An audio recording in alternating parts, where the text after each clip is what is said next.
1 और 5 दिसंबर को विधानसभा चुनाव के लिए गुजरात में वोटिंग की जाएगी, लेकिन उससे पहले राहुल गांधी ने वीर सावरकर का मुद्दा उठाकर एक नई बहस छेड़ दी है। चुनाव में राहुल गांधी को जहां राज्य में अपने कैंपेन को मजबूत करना चाहिए, वहां पर ये मुद्दा उठाकर राहुल क्या साबित करना चाहते हैं, इसके पीछे राहुल गांधी की क्या रणनीति है, क्या राहुल गांधी ने सही समय देखकर ये मसला उठाया है, क्या इस मुद्दे को उठाकर कांग्रेस को बड़ा फायदा मिलेगा, आगे की रिपोर्ट में हम आपको बताएंगे। चुनाव के बीच राहुल गांधी क्या सोच रहे हैं। नमस्कार, आप देख रहे हैं दी कंटाप, मैं हूं अंजलि चौधरी। महाराष्ट्र से गुजर रही भारत जोड़ो यात्रा के बीच कांग्रेस नेता राहुल गांधी ने विनायक दामोदर सावरकर पर सीधा हमला बोलकर एक नया सियासी हंगामा खड़ा कर दिया है।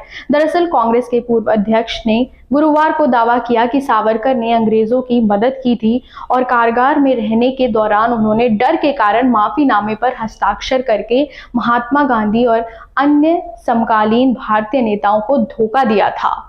इन सब के बीच माना जा रहा है कि कांग्रेस और राहुल गांधी चाहते हैं कि सावरकर पर बहस गुजरात चुनाव के मद्देनजर और तेज हो जाए, जिससे महात्मा गांधी की हत्या के बाद सरदार वल्लभ भाई पटेल का आरएसएस पर बैन लगाना और सावरकर का गिरफ्तार होना जैसी चीजें चर्चा में आए। साथ ही कांग्रेस अपने ऐतिहासिक तथ्यों को भी रखना चाहती है कि सावरकर खुद को नास्तिक कहते थे, वो गाय को पूजा के योग्य नहीं सिर्फ जानवर मानते थे, वो देश को मात्र नहीं पितृभूमि मानते थे।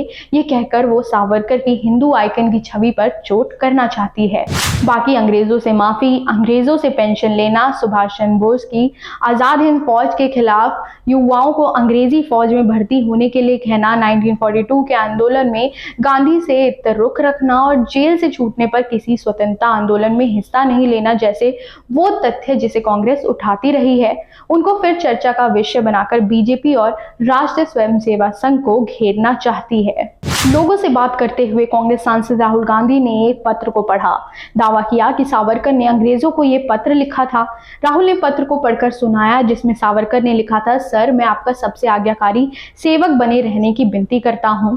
उस पत्र पर हस्ताक्षर भी किए गए थे। सावरकर ने अंग्रेजों की मदद की, उन्होंने डर के मारे पत्र पर हस्ताक्षर करके महात्मा गांधी, जवाहरलाल नेहरू और सरदार पटेल जैसे नेताओं को धोखा दिया। ये सारे आरोप राहुल गांधी की तरफ से लगाए गए हैं।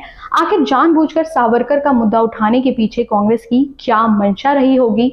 सूत्रों की माने तो राहुल ने ये सब रणनीति के तहत ही किया है। वैसे राहुल ये तो जानते ही थे कि महाराष्ट्र में प्रेस कॉन्फ्रेंस करने पर सावरकर का सवाल उनके सामने जरूर आएगा।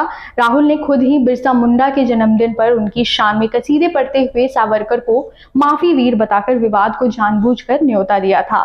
इसलिए जब प्रेस कॉन्फ्रेंस में सवाल आया तो राहुल गांधी बकायदा सावरकर के खत के साथ सामने आए और हमला बोला। यानी एक तरीके से वो कहीं ना कहीं तैयार दिख रहे थे कि इस तरह का सवाल आएगा और इस पर रेफरेंस के लिए उन्हें चिट्ठी दिखानी है।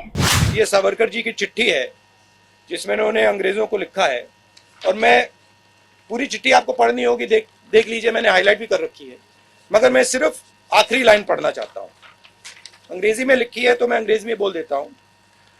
I beg to remain, sir, your most obedient servant, V.D. Savarkar. Hindi में ट्रांसलेशन कर देता हूं, सर, मैं आपका नौकर रहना चाहता हूं।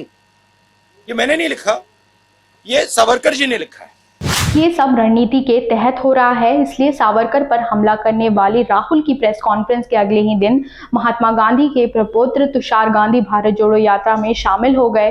अब ये तय है कि यात्रा में शामिल होने वाले तुषार भी गांधी को लेकर सावरकर पर हमलावर होंगे। ऐसे में गांधी बनाम सावरकर की देशभक्ति और हिंदुत्व की बहस थमने की बजाय तेज ही होगी। फिलहाल इस खबर में बस इतना ही। बाकी की तमाम अपडेट्स के लिए बने रहें दी कंटाप के साथ और चैनल को लाइक, सब्सक्राइब और शेयर करना ना भूलें। नमस्कार।